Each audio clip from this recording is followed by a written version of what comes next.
চিরাচরিত ঐতিহ্য মেনে আজও বৈষ্ণব মতেই পূজিত হন নবদ্বীপের ঐতিহ্যবাহী আগমেশ্বরী মাতা।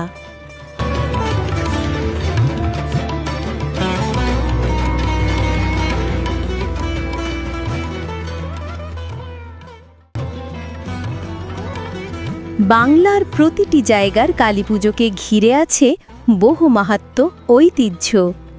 তেমনি নদিয়ার সুপ্রাচীন কালীপুজোগুলির মধ্যে অন্যতম নবদ্বীপের ঐতিহ্যবাহী আগমেশ্বরী মাতা।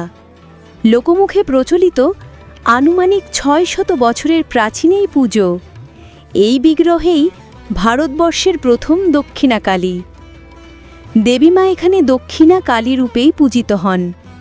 কথিত আছে পণ্ডিত মাতৃসাধক শ্রীমৎ কৃষ্ণানন্দ বা ভট্টাচার্য আগমবাগীশের হাত ধরেই শুরু হয়েছিল এই পুজো। নদিয়ার নবদ্বীপেই জন্মগ্রহণ করেছিলেন কৃষ্ণানন্দ। তার আসল নাম ছিল কৃষ্ণানন্দ ভট্টাচার্য। আগম পদ্ধতিতে সিদ্ধি লাভ করে তিনি আগমবাগীশ উপাধি পান। তার হাত ধরেই সর্বপ্রথম দক্ষিণা মায়ের পূজা শুরু হয়।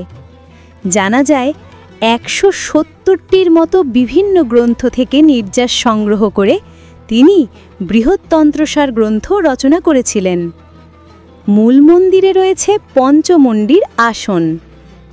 প্রতি বছর কালীপুজোর দিন মূল মন্দিরের সামনে বিশাল আকৃতির মাতৃমূর্তি স্থাপন করে পূজা করা হয় আগমেশ্বরী মাতার। চিরাচরিত ঐতিহ্য মেনে আজও বৈষ্ণব মতেই পূজিত হন এখানে। মায়ের পূজা হয় সম্পূর্ণ বৈষ্ণবীয় মতে, এমনকি কোনো বলি বা কারণ সুধা ব্যবহার করা হয় না এই পুজোতে। আর এই পুজোকে ঘিরে এলাকায় নবদ্বীপ সহ পার্শ্ববর্তী বহু এলাকার মানুষের সমাগম ঘটে। এবছরও তার ব্যতিক্রম হয়নি। সন্ধে নামতেই উপচে পড়ে ভক্তদের ভিড়। পুজোর দিন সকাল থেকেই বসে অস্থায়ী পুজোর সামগ্রী সহ নানাবিধ দোকান। প্রশাসনের নজরদারিতেও থাকে না কোনো খামতি। পুজোর পর দিন বেয়ারার কাঁধে চেপে মাতা আগমেশ্বরীর নিরঞ্জন হয়।